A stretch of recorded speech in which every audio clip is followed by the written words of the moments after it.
Hello, this is the recording for the explanation of Project 2. The way I have it structured is basically um, this is the path that I have, a folder where we have CMake list, label data database, and project 2.cpp. At a still higher level, I just basically have the project 2 data, which is basically the test images and the training images, and also the models are also contained here in one level. The source code basically comprises of just one CPP file, and the other two are actually provided as CMake list files. So at the top of the project, essentially I have basically a hash defined path that we can change to wherever the database is and the test images are, as well as the 68-point face landmark detector, as well as the ResNet model. Basically, some of the code, or most of the code for that part is actually reused from what is provided in the class. So the first part of the code is actually basically the definition of the ANet, the CNN, the definition of that. That's actually from the thing in the class itself. Then basically what I have is I have developed a class to just do the whole thing. So I have what you call a celebrity face finder class. I create an object. The first function is to load the model. So I provide the path and then load the model. And then once the model is loaded, we can basically get a celebrity lookalike and provide a path of the celebrity that you want to look up. And then it provides the name of the thing. So basically, I would basically put it for running so that I can see the result once we finish the explanation. Uh,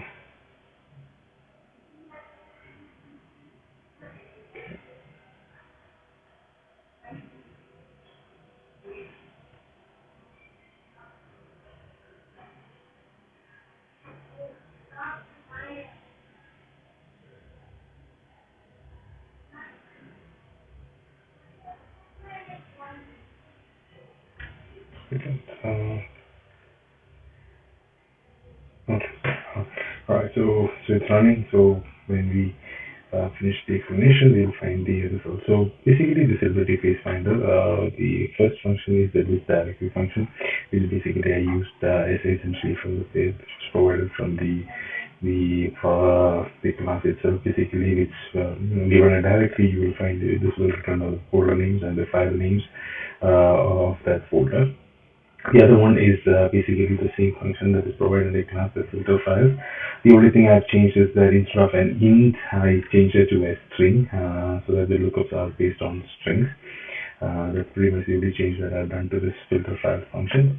Basically, then as a class variable, basically what I use that at the end of the training, basically the training, the face descriptors are stored as a class member, and face labels are stored as a class member as well as the label map.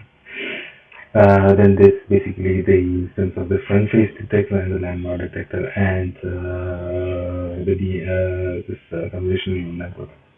So when in the construct of the class, basically I create an object of a frontal face detector, deserialize the frontal face detector model that is provided and load it into this landmark. I get the face detector here, deserialize the landmark detector, the 68-point landmark detector, and load it over here, and then also load the deserialize the model into the net variable, CNN variable.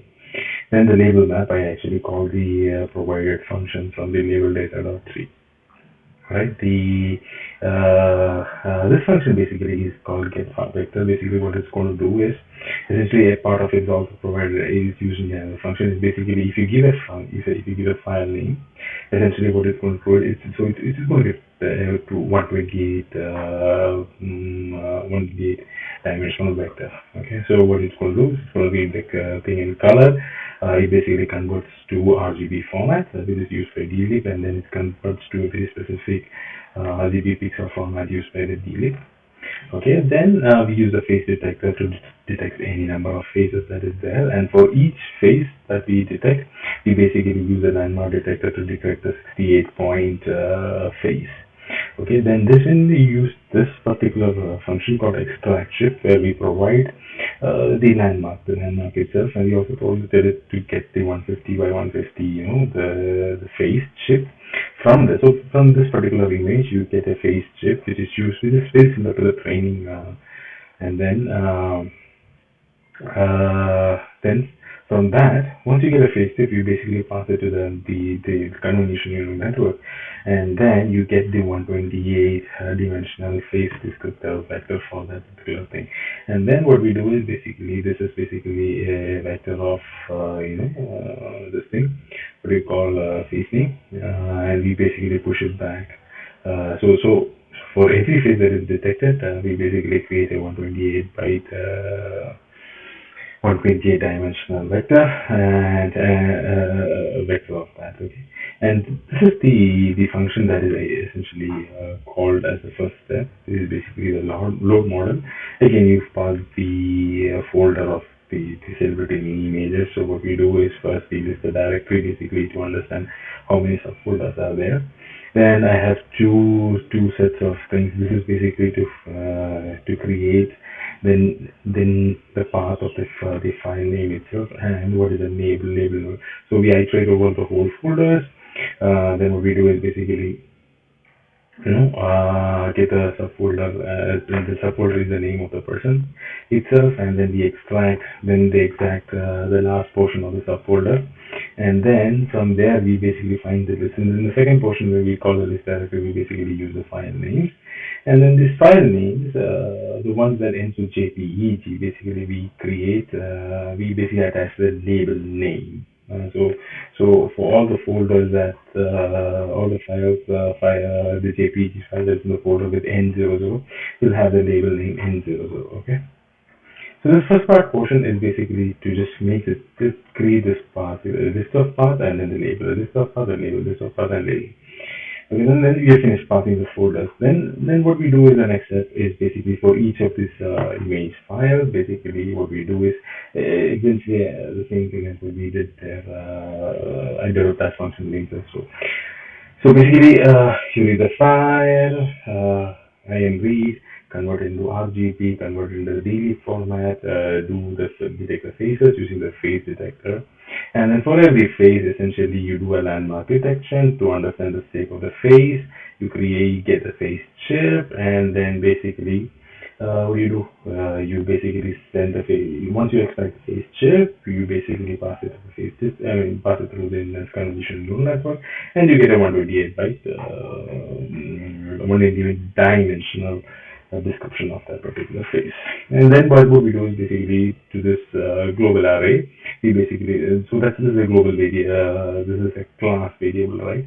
So of all the face descriptors and the labels, so to the face, to the class variable, we basically push the face to thing. So at the end of this particular, at the end of this particular function, what we essentially plan to achieve is in this one, the face detector and the face label contains a list of 128 dimensional face descriptor, and then we have the label associated with it.